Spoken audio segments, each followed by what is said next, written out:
What's up, guys? Today I've got 3 tips for your bicep curl. It's going to be kind of specific to cables, but they can be helpful with almost any type of curl that will have your biceps looking exactly like Phil Heath's biceps.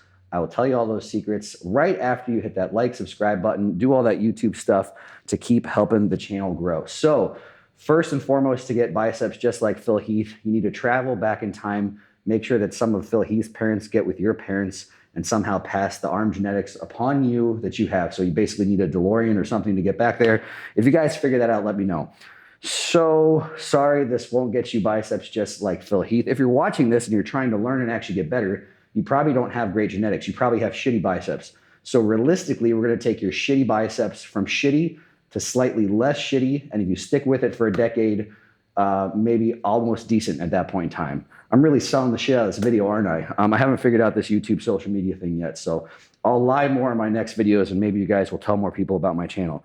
But if you want a little bit better curls and maybe a little bit better biceps, tip number 1 here is to think about not only your upper arm, but your shoulder blades. So your elbow flexors don't just cross over from lower arm to upper arm. Some of them cross over to your shoulder blades as well too. So if your shoulder blades are moving, something other than your biceps might be doing some work, and in turn, keep your upper arm locked in stone still as well too. Most people say that tip, but some people neglect the shoulder blade thing. So whenever you're doing any type of curl, whether it's cables, whether it's barbells, whether it's dumbbells, when you set up, take a second to pull those shoulder blades into a position you can keep them still. They don't have to be fully retracted. They don't have to be fully depressed. They really want to be a position, again, where you can just keep them still throughout an entire set. So a position where you feel strong and stable. So for me, generally, I just kind of pull them down and back, and they go where they go. So again, if this is where I keep them, yeah, they might be able to retract further. Maybe they can depress a little bit further. So again, it's not about being in that end range of either of those, just in a position where you're kind of strong and stable. So pull them back, pull them down, lock them in stone, keep them still the entire set and your upper arm still the entire set. So when you actually go through, the only thing moving is going to be your lower arm. Tip number 2, and again, this one's going to be helpful for any type of curl. As you finish your curls, again, focus on what the muscle mainly does. So it mainly influences what's occurring at your elbow joint. We're training elbow flexors, we're training biceps here. So focus on where your upper arm is relative to your lower arm is relative to your upper arm, as opposed to focusing on the handle. Again, if my goal is handle up in the air, moving the handle in space, I can use shoulders, I can use my body, I can use lots of things to actually accomplish that. But the main thing here that you want to focus on is getting your forearm into your bicep. So as I'm curling and locking all this in stone, basically once I get to this halfway point, the main thing is your arm starts to move less vertical and more horizontal in space. So as you go into the finish, focus on that horizontal motion by smashing your forearm into the bicep. You'll find a lot of people do their curls where they get here, and one, they either kind of quit or they just kind of lift up, in which case you're actually limiting how much elbow flexion you have, where if you keep that lock in stone and you focus, instead of, oh, it's up pretty high, I'm done, you focus more on something that gives you a horizontal cue, smash your forearm into the bicep, you might be leaving off 10, 15 degrees range of motion. So as you finish that curl, focus on smashing forearms into the bicep, and that will give you a much better contraction. Make sure you're not missing any range of motion. Tip number 3 is really the most helpful for cables, but not bad for everything else too, depending on your upper arm position, is when you're doing your curls, make sure you're in a distance to the cables where right at the midpoint where your biceps are strongest, that cable is at about a 90-degree angle to your forearm. So again, if I'm here, again, just for a couple of reasons, it's a length-tension relationship thing. It's a way your bicep crosses over the elbow joint thing. Your biceps are strongest in this position. So you want the load that you're using to impart the most torque on that joint in that position. And the way to accomplish that, again, is to make sure that cable is perpendicular to your lower arm in this position. And so good, if I stood way too far back, I could actually have it where I'm not making this position the most challenging, I'm making this position the most challenging.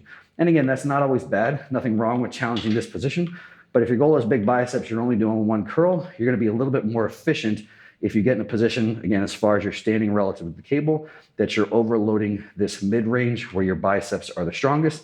And in turn, it'll technically get a little bit lighter, create a little bit less torque in positions where you're weaker. That's that whole profile thing. Tip 3.5, little baby tip here. If you guys haven't watched me do curls or anything where I'm standing for a minute, I've got a case of the wiggles. So I tend to move at every moment in my life outside of the gym as well too. Knees are bouncing, toes are tapping, all that good stuff.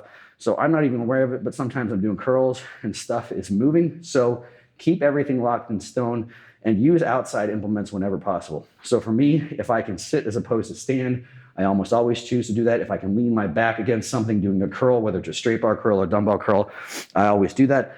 And if you don't have that, then you're just going to have to pay extra attention to containing those wiggles. So when I am basically standing, I'm trying to focus on actually planting my feet. I even tense my calves and my lower body probably a little bit more than some people have to, because again, at any point in time, if something's moving other than the trained joint, there's a possibility you're not getting the most out of that muscle and something else is doing the work. So I don't know who else is afflicted with the wiggles at home, but if you understand what I'm saying, then try and use implements to help limit the wiggliness, not to get too technical. So those 3 tips again, one more time if I can remember all of them, is lock everything in stone first, not just that upper arm, but your shoulder blades. Tip number 2 from there is focus on what the bicep actually influences the most.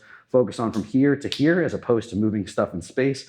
Specifically, as you're finishing motions, focus on making sure you're not cutting that range of motion short. Smash that forearm into the bicep.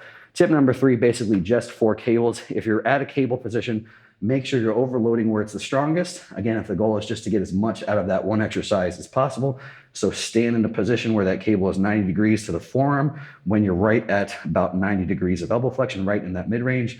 And then tip number 3 is either lock your body in stone or use an implement, a bench, something to sit on to help limit the wiggles whenever possible. That is it. If you haven't already, please, now that was valuable, right? Your biceps are bigger just watching that by osmosis. Hit subscribe, hit that thumbs up, share with some friends. And as always, if you're feeling some feels, utilize the comment section for that down there below. Leave me some insults. Tell me what you think about my hair, beard, music selection. I don't think we're going to have any music on this one, but you can tell me how bad the music is normally as well. And if it makes you feel better, then I've done my job today. Until the next one, guys, hopefully that one helped.